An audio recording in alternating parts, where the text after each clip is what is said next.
bem-vindos a mais um episódio do nosso TBT histórico, onde deixamos o mundo grego e vamos para os helênicos.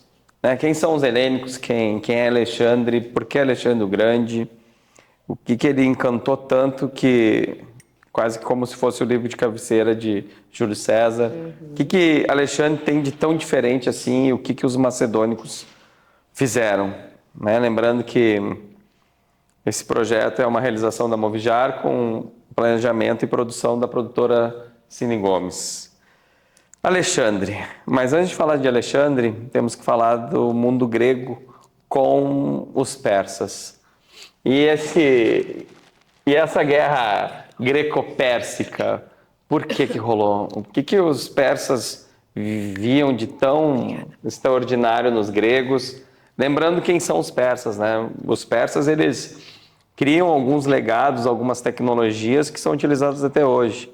Eu adoro dizer que os persas são os criadores das grandes estradas e, por consequência, do correio. Também do sistema de correio muito eficiente, né? Porque os persas, eles tinham um grande... eles conseguiram conquistar ali um território extenso, então eles tinham que construir um sistema onde a própria informação, né, fosse passada de uma forma rápida e ágil para, né, todo esse sistema de comunicação e trocas comerciais também, né? Bastante os sátrapas. Nesse período. Cada cidade, cada capital, eles tinham 5 capitais. Então, os sátrapas eram os grandes governantes dessas satrápias, dessas cidades. E, realmente, o correio veio para agilizar a ordem do grande imperador. E esse imperador também, como os faraós, tinha essa ligação de ser algo divino, de que o imperador persa não sangra. Deus não sangra. Um Deus não sangra o poder que ele tem. E a expansão comercial veio com a criação da primeira moeda. Então, as trocas comerciais vão modificar com os persas. E a própria forma de conquista. Eles conquistam, mas eles pedem em troca 2 coisas. Ouro, ou aquilo que tem de maior valor, e homens para o seu exército. Não tem uma imposição de agora nós invadimos vocês têm que passar a seguir a minha cultura e ponto, né? Inclusive, os persas, eles incorporavam a própria cultura local da região que eles tinham, né, invadido, na cultura deles. Questões de trajes também, de roupas, costumes culturais em gerais. Eles eram bem abertos, né? Esse intercâmbio cultural, como a gente costuma, né, falar. E isso encanta Alexandre depois. E os gregos, eles vão receber esses persas, serão conquistados na Ásia Menor e depois vêm para a península.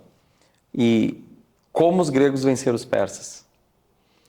Inacreditável pensar, né? Com um exército menor, inclusive muito menor.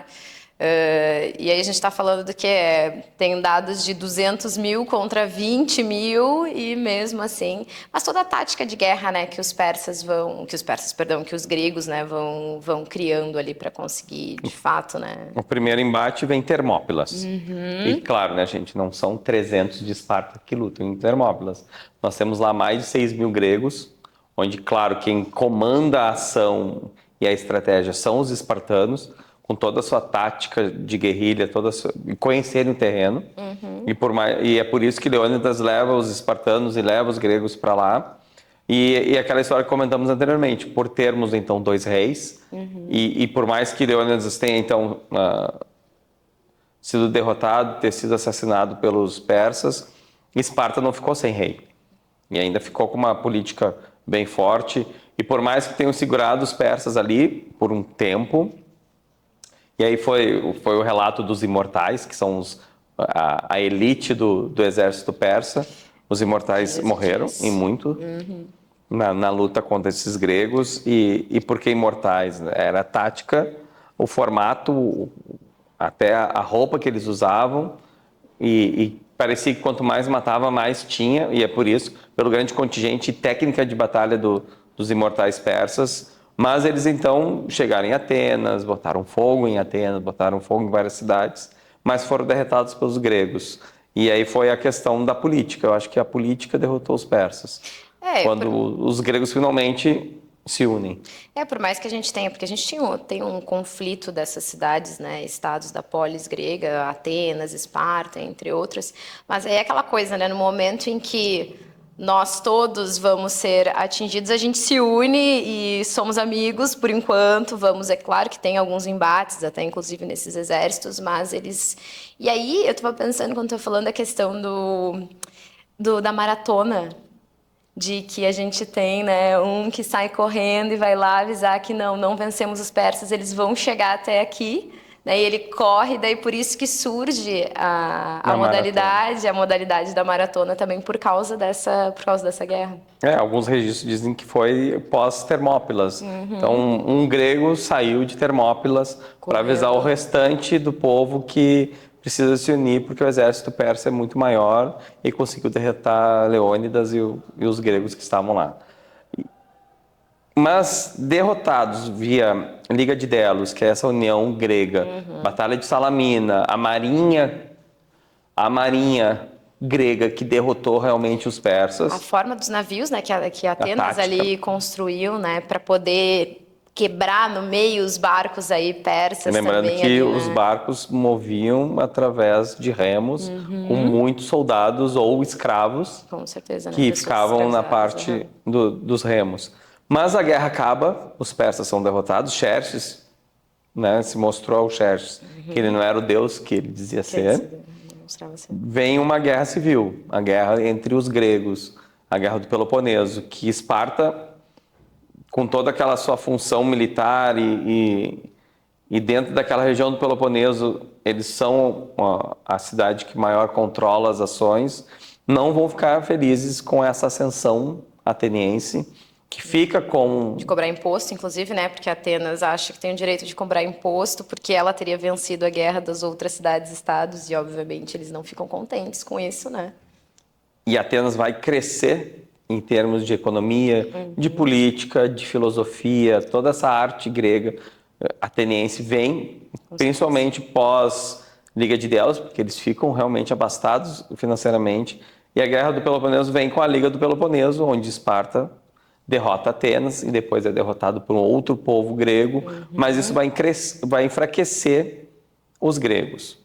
E por incrível que pareça, o povo que era tido como não grego, mais frágil, mais fraco que os próprios gregos, são aqueles que vão vencer e derrotá-los.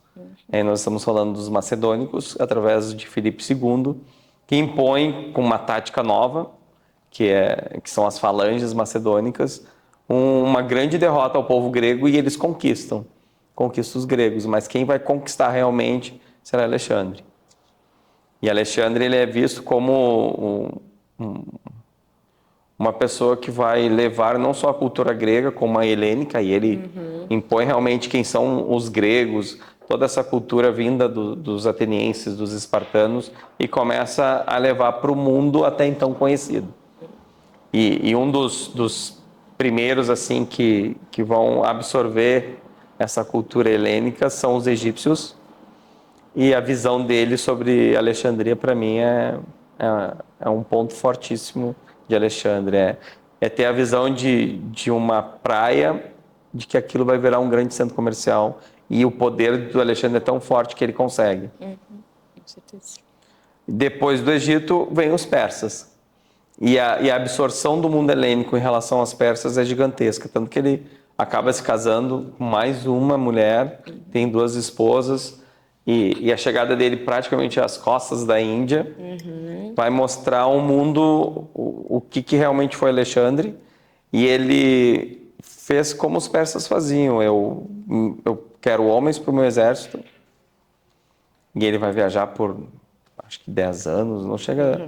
É uma incursão bem rápida, porque ele morre muito cedo, mas ele chega então até a Índia e retorna à sua nova capital. Ele morre na Babilônia e não volta para Macedônia. E o grande legado, além do helênico, do mundo helênico, é ter deixado a dinastia ptolomaica no Egito. E aí o Egito, a dinastia ptolomaica, nos leva a Cleópatra, e a Cleópatra nos leva a um capítulo à parte, futuramente. Então agradeço a sua presença e nos vemos no próximo, que traremos então Roma. Até Roma.